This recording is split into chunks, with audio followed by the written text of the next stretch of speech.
This is a very disturbing story, but I want you to try to explain it to people, how people were dying in these hospitals and rats would eat the eyeballs of the people who were dying, and children who were starving would eat the rats, and then the children would die and the rats would eat the children. Yeah. One thing that I still remember is my sister and I was walking by the well. Like in North Korea, we don't have a switch, we don't have running water, obviously. We have to go to a well or river to bring the drinking water. And there's a young teenage boy, I think, lying down, and his intestines coming out of his back. When you're really malnourished, that thing all opens up. You got zero fats. Every hole all opens, and you see dogs looking at his organs coming out. And he was still somehow conscious, begging for food at the time. He was begging for food while his organs were coming out of his body. Yeah.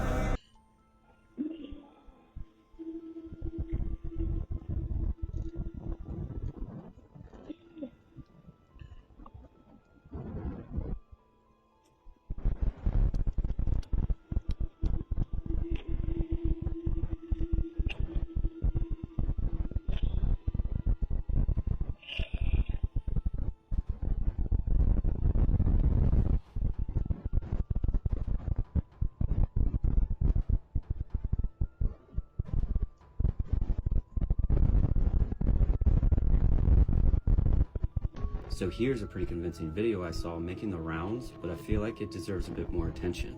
Basically, this group of nurses are exploring the haunted floor in their hospital, and it turned out to be a bad idea.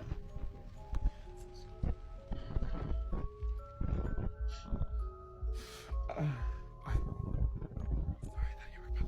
thought you were like, it's just freaky. You guys wave at the game.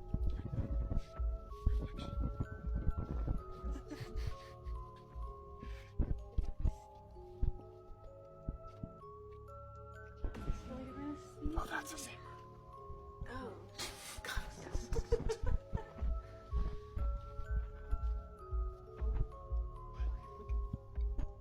Oh, lights are on. Go in. No, come on. Go in.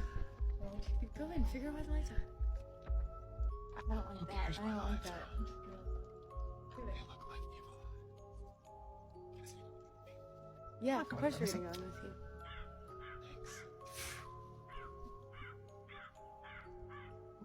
Feels good.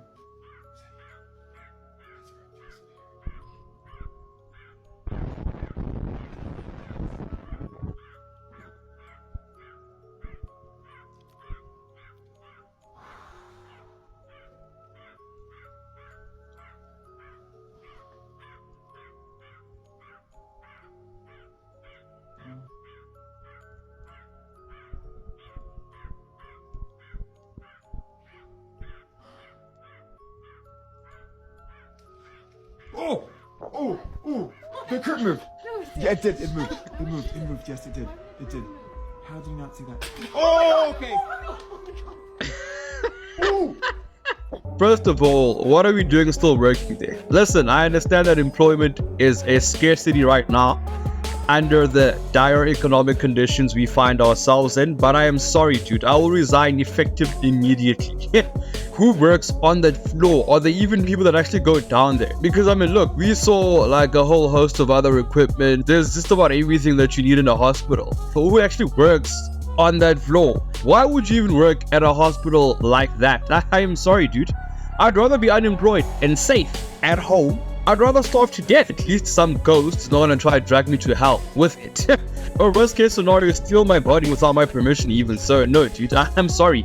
I did not sign up for this. I will not do that to myself. And also, these nurses though, like the bravery, dude. Can we also talk about the doll? At the start of the video, there's a little doll there, dude, doing God knows what. I have no idea. Who put the doll there? Look at it, dude. Otherwise, friends, after this experience, I can guarantee you one thing. These guys got their confirmation that something dodgy is happening in the hospital, that the hospital could potentially be haunted. That very same night, you know what I would do, guys?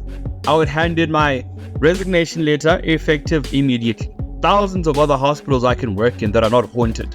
My safety comes first, guys. You cannot pay me enough to work in that hospital. Not a chance, but You gonna be alright? Okay. Now they say that the sting of the velvet ant will last for about 30 minutes. And I can tell you guys right now, this is the worst sting I've ever taken. There's no question about it. It is worse than a forestry ant, it is worse than a fire ant. It feels like I'm getting stung over and over again.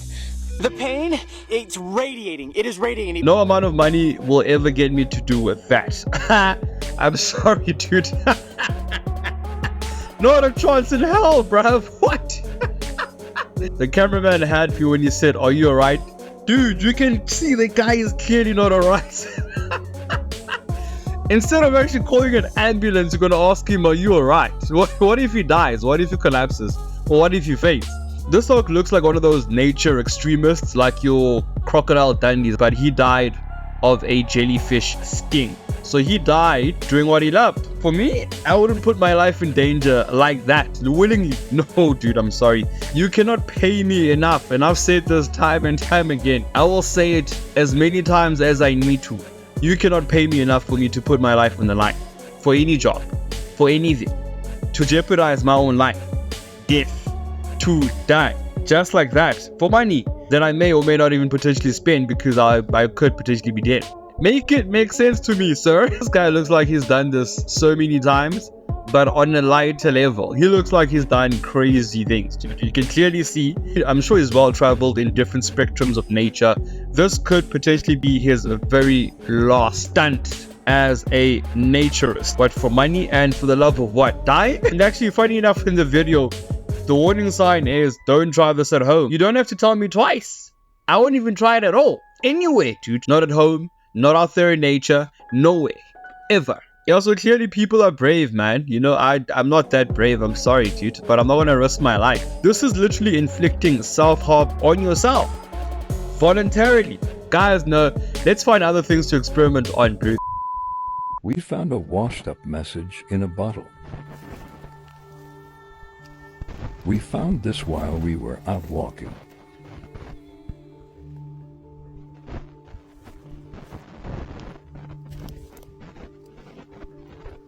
OMG.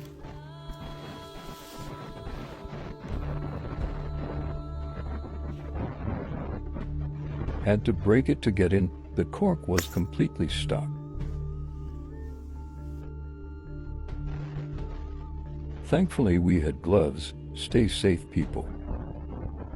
We cannot work out what the hell we found inside. Don't think we were supposed to see this. Maps, letters, and a check. I blurred out any private information out of respect.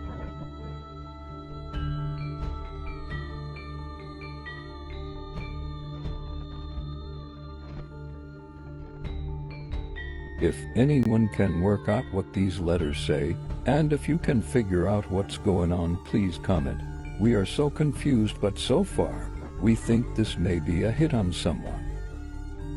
So first of all, let's just stop with the lies. Let me stop you right there, sir. Sir, please, I really need to stop you right there. He had me at, I can't blurt out certain parts of information out of respect. No, dude, it's out of fear. The fact that you came to the conclusion that this could be a possible hit means that you yourself are afraid, because you know if you blurt it out, you yourself will be a target. You will find yourself at your nearest cemetery, sir. Alright, so I'm actually going to attempt to make out the content of this letter. The handwriting is almost as bad as mine. It's actually worse than mine, especially the second part of the letter. But let's try and actually see what it says. Dear Miss Osborne, I don't know why that wasn't blurred out. I enclose to you a request for your services. As discussed in person, please find the check. Agreed with this letter. Please ensure the deal is conducted without loose ends. Bro, this is a hit without a shadow of a doubt. This is literally a hit that is about to ensue on this person's fiance. Bro, I will not involve myself in such things. So I'm trying to figure out who the hell is Mrs. Osborne. Mrs. Osborne seems like the hitman, right? You might find it's even a code name. Could be a man. Code name Mrs. Osborne. Could be a woman. Who the hell knows? You guys have two options. So it's either you actually report this to the police, or you literally throw that thing back in the ocean. So rather hand it over to the police, let them deal with this nonsense, dude. Don't even try to investigate yourself. Don't even try to figure it out. Yeah, I know, dude. I'm sorry. I'm not involved. I'm assuming this is how people communicate to hitmen these days, because we obviously live in a very technologically advanced society. So a lot of people have gotten caught because of social media. The hitman here is extremely accurate and very careful. Could actually be the person that's actually paying for the hit, who literally had this idea that no, as opposed to using technology as a means of communication, how about we do this, A, B, and C? There's no paper trail, but the only paper trail is the contents of everything that's inside that bottle. Yeah, clearly criminals are getting smarter out there. Be careful, guys.